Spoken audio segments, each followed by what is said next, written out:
الكريم ونحن على ذلك لمن الشاهدين والشاكرين والحمد لله رب العالمين. وقال رسول الله صلى الله تعالى عليه وسلم طلب العلم فريضة على كل مسلم أو مسلمة صدق رسوله الكريم. وقال الله تعالى في شأن حبيبه الكريم إن الله وملائكته يصلون على النبي يا أيها الذين آمنوا صلوا عليه وسلموا تسليما اللهم صل على سيدنا ومولانا محمد كما تحب وترضى بأن تصلي عليه صلاة وسلام عليك يا رسول الله صلاة وسلام عليك يا نبي الله صلاة وسلام عليك يا حبيب الله صلی اللہ تعالی علیہ وسلم. برادران ملت اسلامیہ، قرآن کریم کی آیت مبارکہ کی تلاوت کا شرف حاصل کیا ہے اور ساتھ ہی ساتھ ایک حدیث بھی آپ کے سامنے پیش فرمائی ہے. اللہ کے رسول صلی اللہ تعالی علیہ وسلم ارشاد فرماتے ہیں طلب العلم فریضۃ علی کل مسلم او مسلمہ. بارہا آپ نے اس حدیث کو سنا ہوگا اور اس کے ترجمے سے بھی آپ واقف ہوں گے کہ اللہ کے رسول صلی اللہ تعالی علیہ وسلم ارشاد فرماتے ہیں کہ علم دین کا حاصل کرنا ہر مسلمان مرد و عورت پر فرض ہے. آج دیکھا یہ جاتا ہے کہ امت مسلمہ، مسلم حضرات دینی اور دنیاوی تعلیم سے بہت زیادہ بیزار اور دور ہوتے نظر آ رہے ہیں. آج جاہلوں کا ایک طبقہ، بڑا طبقہ مسلمانوں میں دکھائی دیتا ہے. آج ہم چاہے وہ دین کا علم ہو، چاہے وہ دنیا کا علم ہو، ہر علم میں، ہر میدان میں ہم بہت زیادہ کمتر اور بہت زیادہ نیچے نظر آتے ہیں. حالانکہ رسول کریم صلی اللہ تعالی علیہ وسلم کا فرمان ہے کہ ہر انسان پر علم دین کا سیکھنا فرض ہے. جس طرح تمہارے اوپر نماز پڑھنا فرض ہے، اسی طرح نماز کے مسائل کو جاننا بھی فرض ہے. اور اگر کوئی شخص ان علوم سے اپنے آپ کو دور رکھتا ہے، وہ سیکھتا نہیں، تو وہ شخص گناہگار ہوگا. رسول کریم صلی اللہ تعالی علیہ وسلم ارشاد فرماتے ہیں کہ دین کا علم ہر مسلمان، چاہے وہ مرد ہو چاہے وہ عورت ہو، اس پر سیکھنا فرض ہے. اب علماء کرام اس مسئلے میں ارشاد فرماتے ہیں کہ اگر کوئی شخص نماز پڑھتا ہے تو جس طرح اس کے اوپر نماز فرض ہے، اسی طرح نماز کے مسائل کو بھی اس کے اوپر سیکھنا فرض ہے. اسی طرح جو اس کے اوپر فرائضوں میں سے روزے ہیں، روزہ جس طرح اس کے اوپر فرض ہے، روزے کے مسائل بھی اس کے اوپر سیکھنا فرض ہے. اگر وہ مالک نصاب ہو گیا، زکوٰۃ اس پر فرض ہوتی ہے، تو اگر اس پر زکوٰۃ فرض ہے تو زکوٰۃ کے مسائل کو اس کے اوپر سیکھنا فرض ہے. اور اسی طرح اگر اس کے اوپر اتنی استطاعت ہو گئی کہ وہ بیت اللہ کا حج کرے، اس کے اوپر اگر حج فرض ہو گیا تو حج کے مسائل کو اس کے اوپر سیکھنا فرض ہے. آج ہم دیکھتے یہ ہیں کہ نمازیں تو بہت سے لوگ پڑھتے ہیں، لیکن بہت ساری کمیاں نمازوں میں کرتے نظر آتے ہیں، جن سے ان کی نماز میں فرائض اور واجبات چھوٹتا ہے، جن سے ان کی نماز نامکمل رہ جاتی ہے. آج اس طرح دین سے اور تعلیم سے دوری ہم اختیار کرتے ہیں. ایک حدیث پاک میں اللہ کے رسول صلی اللہ تعالی علیہ وسلم ارشاد فرماتے ہیں کہ جب اللہ سبحانہ و تعالی کسی کے ساتھ خیر کا، بھلائی کا ارادہ فرماتا ہے تو اس کو دین کی سمجھ عطا فرماتا ہے، دین میں فقاہت عطا فرماتا ہے. جب اللہ تبارک و تعالی کسی کے ساتھ بھلائی کرنا چاہتا ہے، اس کے ساتھ ہمدردی کرنا چاہتا ہے، اس کے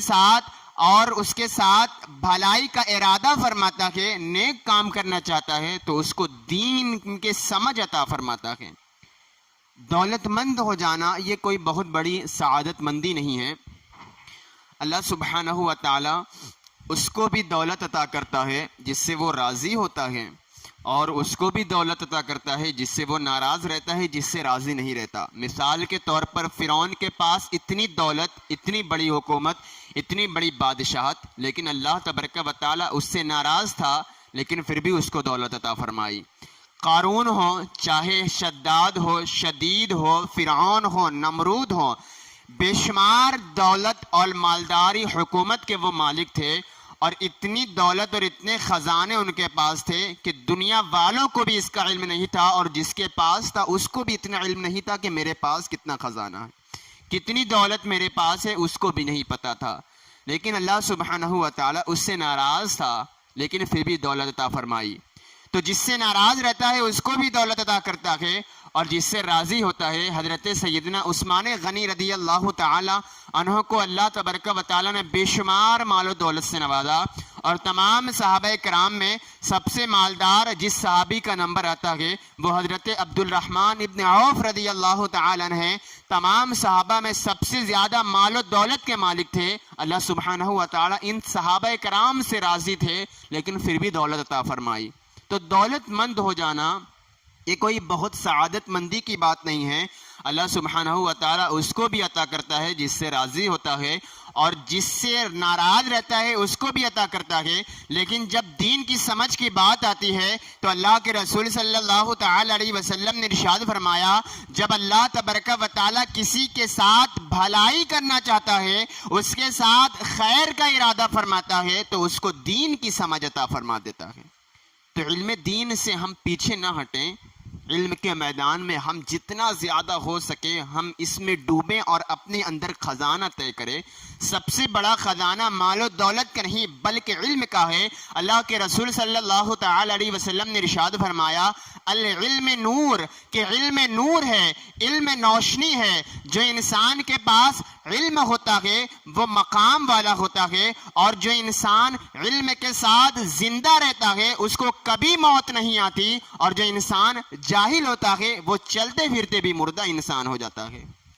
تو جو علم کے ساتھ زندہ رہتا ہے اس کو کبھی موت نہیں آتی، وہ کبھی نہیں مرتا۔ اس کا مطلب یہ ہے کہ ظاہری موت کے بعد بھی اس کا علم اس قدر زندہ ہوتا ہے کہ اس کے علم کو لوگ پڑھ کر اس سے فیض حاصل کرتے ہیں۔ وہ قبر میں پڑا ہوتا ہے، قبر میں لیٹا ہوتا ہے، لیکن اس کے علم کے ذریعے لوگ فائدہ اٹھاتے رہتے ہیں اور اس سے تربیت سے اپنے آپ کو سنوارتے رہتے ہیں۔ اسی لیے ارشاد فرمایا، ارے علم نور، علم ایسی روشنی ہے کہ جب انسان علم کے ساتھ زندہ رہتا ہے وہ کبھی نہیں مرتا، اس کو کبھی موت نہیں آتی، اور جو انسان جاہل ہوتا ہے چلتے پھرتے بھی وہ انسان مردہ انسان ہوتا ہے۔ تو ضرورت اس بات کی ہے کہ ہم دین کا علم جتنا زیادہ ہو سکے سیکھیں۔ بے شمار اس کی فضیلت حدیث پاک میں ارشاد فرمائی گئی ہے۔ اللہ کے رسول صلی اللہ تعالی علیہ وسلم بے شمار حدیثوں میں ارشاد فرماتے ہیں کہ جب اللہ سبحانہ و تعالی جب کسی بندے کے لیے دین کا علم آسان فرما دیتا ہے، وہ بندہ جب دین کا علم سیکھنے کے لیے گزرتا ہے تو جس راستے پر وہ چلتا ہے، رسول کریم صلی اللہ تعالی علیہ وسلم ارشاد فرماتے ہیں، بظاہر تو وہ سڑک ہوتی ہے، وہ طالب علم جب اس راستے پر چلتا ہے تو وہ راستہ کوئی سڑک اور کوئی عام راستہ نہیں، بلکہ رسول نے ارشاد فرمایا وہ راستہ جنت کا راستہ ہو جاتا ہے، اور وہ بندہ جس قدر اس راستے کو پار کرتا ہے وہ جنت کے مقام کو وہ پار کرتا چلا جاتا ہے۔ بے شمار حدیثیں ہیں، رسول نے ارشاد فرمایا کہ جب کوئی شخص دین کا علم حاصل کرنے کے لیے کسی مسجد مدرسے میں یا جمعہ کے خطیب کو سننے کے لیے جاتا ہے تو اللہ کے رسول نے ارشاد فرمایا جہاں سے وہ جانے کا ارادہ فرماتا ہے حتیٰ کہ اپنے پاؤں میں جوتا پہنتا ہے تو اللہ سبحانہ و تعالیٰ اس کے لیے وہیں سے اس پر اجر و ثواب کی نازل فرما دیتا ہے، وہیں سے اس کا ثواب اسٹارٹ ہو جاتا ہے۔ تو یہ اتنی بڑی فضیلت کی بات ہے۔ تو ضرورت اس بات کی ہے کہ جتنا زیادہ ہو سکے ہم دین کا علم سیکھیں، اور دنیاوی علم بھی جتنا زیادہ ہو سکے سیکھیں، اس لیے کہ آج ہم علم دین کے معاملے میں تو چلیں، کچھ حضرات علم دین سیکھ لیتے ہیں، لیکن آج یہ جو دور حاضر کے لحاظ سے یہ جو ہم دنیاوی تعلیم میں اس قدر پیچھے ہوتے چلے جاتے ہیں۔ اگر ایک بزرگ فرمایا کرتے تھے علماء کرام کہ ملا کی پکڑ صرف مسجد، یا اسی طرح کوئی محاورہ ہے تو پھر ایسا کوئی عالم نہ بنے، کوئی حافظ ایسا نہ بنے کہ صرف قرآن کو وہ رٹتا رہے، قرآن کو پڑھتا رہے، بلکہ رسول نے ارشاد فرمایا عالم قرآن انسان کو ماننا چاہیے کہ ہم جو پڑھ رہے ہیں اس کے اندر لکھا کیا ہے اس کو سمجھ بھی تو سکیں۔ صرف پڑھنا یہ اچھی بات ہے، یہ فضیلت کی بات ہے، لیکن بہترین پڑھنا یہ ہے کہ جو ہم پڑھ رہے ہیں کم از کم اس کو سمجھ تو سکے اللہ سبحانہ و تعالی ہم سے کہہ کیا رہا ہے، ہم سے کلام کیا کر رہا ہے۔ تو جہاں تک دین کا علم ہو سکے ہم دنیاوی علوم میں بھی پیچھے نہ ہٹیں، جتنا ہو سکے ہم دین کے ساتھ ساتھ اپنی دنیاوی علوم بھی سیکھیں۔ آج اس دور حاضر میں بہت زیادہ لوگ آپ دیکھتے ہوں گے سوشل میڈیا پر کہ اگر کوئی میڈیا والا ہم سے کچھ سوال کر دے تو کیسا مسلمان بالکل الٹا پلٹا جواب دے کر رخصت ہو جاتا ہے، یا ایسا ہوتا ہے کہ وہ نوجوان یا کوئی بزرگ حضرات جو مسلمان ہوتے ہیں بالکل خاموش ہو جاتے ہیں۔ یہ ہماری ناکامی، ہماری رسوائی اس وجہ سے ہے کہ ہم ہر میدان میں، علم کے میدان میں ہم پیچھے ہٹتے نظر آ رہے ہیں۔ نہ ہی تو ہم علم سیکھنا چاہتے ہیں اور نہ ہی اپنے بچے کو علم سکھانا چاہتے ہیں۔ تو جتنا ہو سکے ہم اہل سنت والجماعت ہیں، مومن کبھی دبتا نہیں بلکہ مومن ہمیشہ حق اور سر چڑھ کر بولتا ہے، تو کسی کے آگے رسوا ہونے کی ضرورت نہیں، بلکہ ہم اپنے اندر علم کا وہ لوہا منوا لیں کہ جس میدان میں بھی جائیں ہم سر چڑھ کر بولیں اور کہیں ہم ذلیل و رسوا ہوتے نظر نہ آئیں۔ تو ضرورت اس بات کی ہے چاہے وہ کوئی بھی میدان ہو، ہم ہر میدان میں علم دین کو اعلیٰ اور تربیت سے سیکھیں۔ امام اہل سنت اعلیٰ حضرت فاضل بریلوی رضی اللہ تعالیٰ عنہ جن کا یوم ولادت کل گزر چکا، اعلیٰ حضرت علیہ رحمت و رضوان کی ذات وہ ذات گرامی تھی کہ 70 سے زائد علوم میں آپ مہارت حاصل رکھتے تھے۔ یہ نہیں کہ آپ صرف عالم نہ تھے، آپ صرف ممثل نہ تھے، آپ صرف محقق نہ تھے، بلکہ چاہے وہ کوئی بھی علم کا میدان ہو، چاہے وہ جغرافی ہو، چاہے وہ سائنس ہو، چاہے وہ تھائیلوجی ہو، ہر میدان میں امام اہل سنت اعلیٰ حضرت فاضل بریلوی رضی اللہ تعالی عنہ نے اپنے علم کا لوہا منوانا اور امت کو یہ تعلیم دے دیا کہ کسی بھی علم کے میدان میں تمہیں پیچھے نہیں ہٹنا ہے، ہر میدان میں تمہیں مہارت حاصل کرنا ہے۔ ایک نجومی شخص ہے، وہ ستاروں کی پوجا کرتا تھا۔ اعلیٰ حضرت علیہ رحمت و رضوان سے کسی مسئلے میں اس نے بحث کر لی۔ امام اہل سنت اعلیٰ حضرت فاضل بریلوی رضی اللہ تعالی عنہ کے پاس وہ آیا اور کہنے لگا کہ یہ جو ستاروں کی بندش ہے، یہ جو ستاروں کا علم ہے آسمان میں، یہ ستاروں کی بندش بتاتی ہے کہ 1 مہینے تک آسمان سے بارش کا نزول نہیں ہوگا۔ امام اہل سنت اعلیٰ حضرت فاضل بریلوی رضی اللہ تعالی عنہ نے اپنے درس علم کو نکالا اور ارشاد فرمایا تیری بات غلط ہے، میرے رسول نے ارشاد فرمایا اللہ سبحانہ و تعالی ہر شے پر قادر ہے، وہ جب چاہے آسمان سے بارش کا نزول کرے اور جب چاہے آسمان سے بارش کا نزول بند کر دے۔ تو تیری یہ بات غلط ہے کہ ستاروں کی بندش بتاتی ہے کہ آسمان سے بارش کا نزول نہیں ہوگا۔ وہ اپنے علم پر اڑا رہا اور امام اہل سنت اعلیٰ حضرت نے قرآن و حدیث کی روشنی میں جواب دیا، لیکن وہ ماننے کے لیے تیار نہ تھا اور بار بار یہی کہتا کہ ستاروں کی بندش بتاتی ہے کہ آسمان سے بارش نہیں ہوتی۔ یہ میرے علم کے مطابق میں بتا رہا ہوں کہ آسمان سے بارش کا نزول نہیں ہوتا، یہ ہمارا علم کہتا ہے اور یہی ستاروں کی بندش بتاتی ہے۔ امام اہل سنت نے بے شمار دلیل اس کو دی، لیکن وہ ماننے کے لیے تیار نہیں تھا۔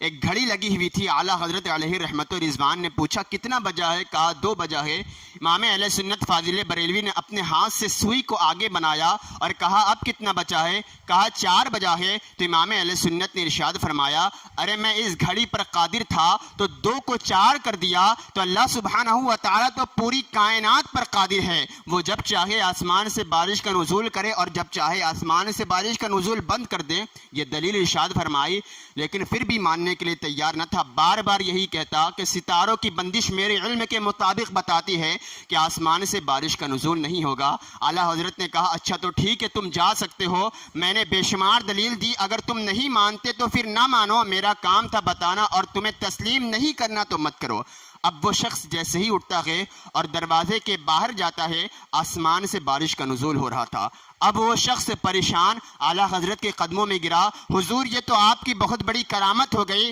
آپ بہت بڑے متقی اور بہت بڑے اللہ کے ولی ہیں۔ امام اہل سنت فاضل بریلوی رضی اللہ تعالی عنہ نے ارشاد فرمایا ارے یہ میری کرامت نہیں بلکہ میرا عقیدہ اور میرا علم اتنا مضبوط ہے کہ اللہ سبحانہ و تعالی نے اس کو ظاہر کرنے کے لیے آسمان سے بارش کا نزول فرما دیا ہے۔ تو یہ اندازہ کریں کہ ہر میدان میں 70 سے زیادہ علوم میں اعلیٰ حضرت علیہ رحمت و رضوان مہارت حاصل رکھتے تھے. تو ضرورت اس بات کی ہے، یہ نہیں کہ ہم صرف عالم بن جائے اور ہمیں انگلش کا ایک لفظ بھی نہ آئے. ہم کسی بھی میدان میں، چاہے وہ دین کا علم ہو، چاہے وہ دنیا کا علم ہو، اور ایسا بھی نہ ہو کہ ہم دنیاوی تعلیم اتنی زیادہ حاصل کر لیں کہ ہمیں قرآن کی ایک سورہ تک نہ آئے، ہم قرآن کا ایک بسم اللہ اور تعوذ بھی نہ پڑھ سکے. تو ضرورت اس بات کی ہے، جہاں فرض علوم ہمارے اوپر واجب ہے، فرض علوم کے ساتھ ساتھ ہم دنیاوی علوم بھی حاصل کریں، اور اللہ سبحانہ و تعالی ہماری مدد فرمائے گا جب اس طرح ہم علم دین حاصل کریں گے. میرے رسول نے ارشاد فرمایا، جو علم کے ساتھ زندہ رہتا ہے اس پر کبھی موت نہیں آتی، وہ کبھی نہیں مرتا، اور جو انسان جاہل رہتا ہے وہ چلتے پھرتے بھی مردہ انسان ہو جاتا ہے. تو ضرورت اس بات کی ہم اپنے بچے کو، چاہے وہ دین کا علم ہو چاہے وہ دنیاوی علوم ہو، ہر علوم میں ہم مہارت حاصل کریں، جتنا زیادہ ہو سکے بڑھ چڑھ کر وہ دین کا علم، دنیاوی علوم حاصل کریں. اور اگر کوئی شخص چاہتا ہے کہ وہ بڑا ہو گیا کہ وہ پڑھ نہیں پاتا، اب وہ کیا اسکول کالج میں ایڈمیشن لے، تو میرے رسول کریم صلی اللہ تعالی علیہ وسلم نے اس کی بھی وسعت ارشاد فرمائی ہے، اور اللہ سبحانہ و تعالی بھی ارشاد فرماتا ہے، فَاسْأَلُوا أَهْلَ الذِّكْرِ إِن كُنتُمْ لَا تَعْلَمُونَ. اگر تم بڑے ہو گئے ہو، اگر تم نہیں جانتے تو پھر علم والوں سے اپنے سوال کا جواب حاصل کر لیا کرو. اگر تم یہ چاہتے ہو کہ اب میں کیا علم سیکھوں، تو جس کے پاس اس کا علم ہے تو اس سے علم ضرور حاصل کر لیا کرو، اور اس میں کوئی شرم نہ ہونی چاہیے. فقہائے کرام ارشاد فرماتے ہیں کہ جہالت سے بڑی اگر کوئی چیز ہے تو وہ سوال کو پوچھنا میں شرم کرنا ہے. شرم کس بات کی؟ چاہے کوئی بھی سوال ہو آپ سوال پوچھیں، اور اگر شرماتے ہیں تو یہ جہالت سے بھی بڑی چیز ہے. فقہائے کرام ارشاد فرماتے ہیں اگر وہ شرمانے کی وجہ سے جاہل رہا تو اور بڑا جاہل بنے گا، اور اگر اپنی شرم کو کھو کر، اپنی شرم کو چھوڑ کر سوال پوچھے گا تو پھر وہ اس بات کا علم حاصل کرے گا، اور اس کو ایک بات کا علم حاصل ہو جائے گا. تو ضرورت اس بات کی ہے، فَاسْأَلُوا أَهْلَ الذِّكْرِ إِن كُنتُمْ لَا تَعْلَمُونَ، کہ اگر تمہیں کوئی بات سمجھ نہیں آتی تو علم والے جو ہیں ان سے ضرور دریافت کر لیا کرو. اور اللہ کا شکر ہے کہ ہم نے ایک ایسا طریقہ بھی اپنایا ہے کہ رمضان میں غالباً میں نے اس کا ذکر کیا تھا کہ جمعہ میں بیان کے ساتھ ساتھ آپ کے لیے کچھ سوالات کا بھی سیشن رکھا جائے گا، کہ